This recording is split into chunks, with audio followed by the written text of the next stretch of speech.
My name's Luke, I'm 24 years old and I'm from the UK, and this is my story of how Jesus saved me. And I want to share it because I feel it's very powerful, I feel it's very relatable for a lot of people, and so I pray that it can change your life just as my life was changed just over 2 years ago. And so I was raised in a completely non-Christian household, in a pretty normal family.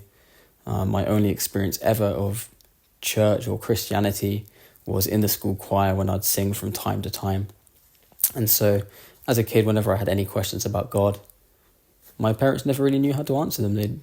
They just said they hadn't really thought about it and they didn't know. And so I lived a relatively normal childhood up until about the age of 9 years old. And so when I was about 9 years old, I developed severe anxiety and just generalized anxiety disorder.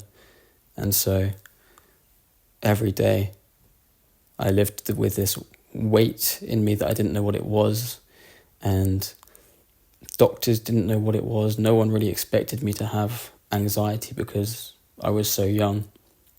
And so for a long time it went undiagnosed, and I was just suffering from this feeling that I couldn't describe to anyone and that no one could understand. And so that led me through many, many years of struggle and many years of difficulty during my early teenage years. And so when I was around 12 years old, I actually tried to take my own life at one point because I just felt like no one understood me and no one understood the suffering that I was going through. And I never got to the point of doing that, thankfully, but something stopped me. And so after that, I then went into counselling and had many years of counselling where I learned how to deal with the problem and I learned what might be causing it and triggering it. But it was only ever learning how to handle this anxiety. It was still something I had to face every day, and it was exhausting. It was tiring. I'd spend time off of school. I'd spend many, many hours awake at night with it, and I was just so in bondage to it. I couldn't escape and I didn't know what to do, and I couldn't imagine myself living life with that forever. But I just got older and older. I carried on through my life, my childhood, into teenage years, went to school and went to college, and eventually went off to university to study. And when I left home and went to university, this anxiety actually, it cleared a little bit. I kind of got distracted, life was busy, I was going out doing university things, partying, clubbing, the usual sort of things that a student would do, and that was distracting me a lot and it was taking my mind off of things, and I thought I was a lot better. And then obviously we had lockdown and world just kind of crashed, everything slowed down and went to a standstill really, and that left me again in this place where I had time to reflect and time to think and time to wonder about the world and try and understand things more. And so I kind of embarked on this quest during lockdown to figure out the meaning of the universe and to figure out the cause of all this anxiety and to master it, to get on top of it. And so I became ever more interested in psychology. I started reading Freud and Jung and Nietzsche and different sort of psychologists and philosophers, and I'm reading a lot of different philosophy books, and I started to get into things like meditation, for example, and just different, spiritual things to try and understand the world better and try to understand myself better and to unlock a greater degree of freedom. And so this was through COVID. I started to really explore these different avenues and these different, worldviews and kind of get my head around how the world was operating, how it was working. Now, when I was at college, I met a really good friend, and he was a pastor's kid. He was a Christian, and so he never witnessed to me too much. He was just always a good friend of mine. He was always close, but I always noticed there was something a little bit different about him, and I didn't really know what it was. And so I was just friends with him through that time, and I say he never spoke to me too much about Christianity, too much about Jesus. I didn't really know anything to actually have a conversation with him about, really. But he was just a friend. He was just a friend that would be there, and each year during university, when we had kind of a summer holiday, we'd meet up and we'd catch up on life and we'd just sort of see how each other were doing. And so during lockdown, I met up with him and we went for a day out, in Door and we had a conversation. I was telling him about all this different stuff I was looking into and learning about.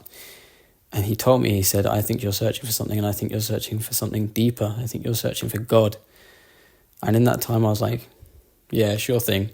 You know, I believed God is this big concept. I didn't really believe he was a personal being who could have a relationship with you. So I was just like, yeah, sure, you would say that. And we had a nice time. We had a deep discussion. It was really good. And he left. He went away, and about 10 minutes later after he left, there was a knock at my door. And it was him. He stood there with a Bible for me, and he said that he'd left home with it for me that morning. And he wanted to give it to me, and he wanted me to read it. And so I accepted it gladly, and I started reading it. I started reading the Bible, and I was taking it in, and I liked what it said. I thought it was a great book. It had a lot of good morals in it. But that was all. I just thought that it was a book of loads of morals, and then the Old Testament were just stories of how to apply those morals and examples, and I didn't actually think it was real. I didn't think it was truth. I just thought it was a book with good concepts on to draw off of and to take things from, but to not live by. I didn't understand who Jesus was. I didn't understand why I should give him my life, things like that, for example. And so the Bible eventually just ended up back up on the shelf with all my other books that I'd been reading. And so over the next couple of years, that's where it sat.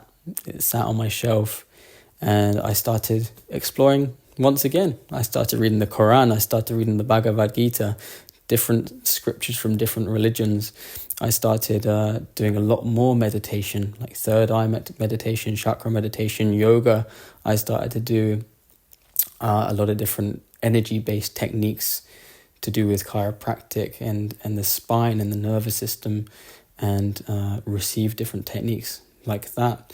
I did a lot of cold water immersion and all sorts of different breathwork techniques, all sorts of different things during this time. And I kind of just pulled different things from different places that I thought sounded true to me and sounded like things that I liked, and put them together. And at this point, I thought I'd figured out the answer to the universe. I thought I'd figured everything out. I thought I'd cracked and conquered my anxiety, and I was on top of it. And then that was when a couple of years later, just out of absolutely nowhere, this anxiety hit like a train in a completely different form. And it was something I didn't even know how to handle. It just wiped me off of my feet. It was so bad at one point that I couldn't even look after myself. I had to go home from university for 2 weeks and have my parents just look after me, because I was unable to even function, because I was just bedridden from it. And I would get sleep paralysis. I'd see figures at the end of my bed at the night that I wouldn't be able to do anything about, and I wouldn't be able to move. And I'd instantly just wake up with anxiety just deep within me from that, and I couldn't shift it. I couldn't do anything. None of the techniques that I'd learned, none of these spiritual principles that I'd learned were able to help me, were able to save me. And I was just stuck in this darkness and so desperate, and I was so defeated. I was defeated. I didn't know, again, how long I could keep up with that for, how I could go on to live a normal life whilst going through these things. And so I had about a year or so of that where it was really tough. I was waking up at 4:30 in the morning and just going for walks. I was just waiting for the world to wake up so it could distract me, because I was just distracting myself to get through, because I didn't know what else to do. And I'd get to this point where I'd get anxious, I'd meditate, I'd get so relaxed that I'd fall asleep, and then I'd instantly wake up again just anxious as I was before, and just go through this cycle. I was spending my whole days just between meditating, sleeping, and just never able to get out of this endless loop of suffering, of anxiety. But it got a little bit better throughout the year. I managed to somehow get through that year of university, and then just towards the end of that year, for some reason, I just started feeling this pull, this drawing in me to start reading the Bible again. I didn't know why, but after a couple of years of it just being sat on my shelf, I dusted it off and I got it down. I started reading a little bit. I started listening to a couple of podcasts on religion, on Christianity, and the big thing that stood out to me was the whole idea of Christianity being a relationship, not just a religion. And so it's you coming into a relationship with a perfect God rather than trying to be perfect yourself. And that was something that I hadn't heard before, and it really stood out to me. And so I started to explore a little bit deeper. I let this friend knew again. I hadn't been contacted with him for a while. I let him know that I was starting to read the Bible again and to explore things again. And so eventually he invited me along to a worship night that his church was doing local to me. And so I was scared. I've never been to anything to do with church before. I didn't know what it was going to involve, but I went along.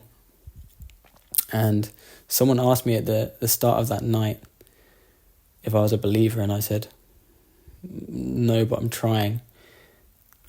And then we went into worship, and it was just people playing music and people singing to this God, to this Jesus guy. And I just stood there with my eyes closed, and that's when I felt him. That's when I felt the presence of God myself and the love of God. And in that moment, I just knew that he was real. I knew that it was true. I just felt overwhelming joy, overwhelming peace, overwhelming love, just a warmth, a tingling feeling, just head to toe, I felt throughout my whole body. And then someone came over and shared with me a bit of information about myself that I'd never told anyone. And I was blown away by that. I was like, how did they know that? And again, it was just other confirmation. And then my friend came over to me and he asked me if I wanted to pray with him to give my life to Jesus. And so I didn't really know what I was doing, to be honest.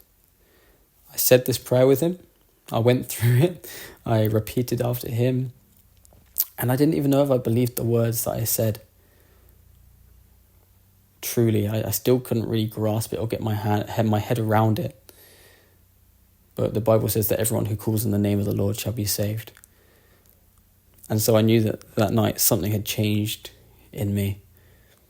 And I knew it was a monumental thing. But it wasn't until about 2 weeks after that night that I suddenly realised I didn't have any anxiety anymore. It had gone. It had vanished. I wasn't seeing any figures at the end of my bed. I wasn't having any anxiety. I was living in peace. I was living in happiness. And that is when the belief came. That is when my life turned upside down. And that is when everything changed. That's when I got set free at last. And I was on this pursuit of truth this whole time, this pursuit of freedom. And all these times I was getting little bits of truth here and there dotted around. It was, there was truth to it all. But I hadn't found the truth. And the truth was Jesus. The truth was that I couldn't figure out the universe and solve my own problems, that I couldn't set myself free from anything. The truth was that God so loved the world that he gave his only son, that whoever believes in him shall not perish but have everlasting life. The truth was that Jesus did it for me, that Jesus came to earth and lived the perfect sinless life that I couldn't live, that he died on the cross, that he rose again on the third day, and he defeated death. And it's in him, it's in relationship with him. It was in humbling myself after all this time. It was in humbling myself and admitting that I didn't know, but that God could do it all. It wasn't in the meditation. It wasn't in the Quran. It wasn't in yoga. It was in Jesus Christ that I got saved. And that's when my life was transformed. And this isn't a rare thing. This shouldn't be a rare thing. This is the power of Jesus. This is the power of the gospel unto salvation. And my life got changed. And since then, it's been the best 2 years of my whole life. And I'm living for Jesus. I'm loving Jesus. And I praise Jesus with every breath that I have. So I thank you for listening. And I just pray, I hope that it can be a light to you wherever you are. And whatever your story is, just know that there is a God out there who loves you, who died for you. And he wants to set you free. You just have to accept him. You just have to humble yourself and accept him.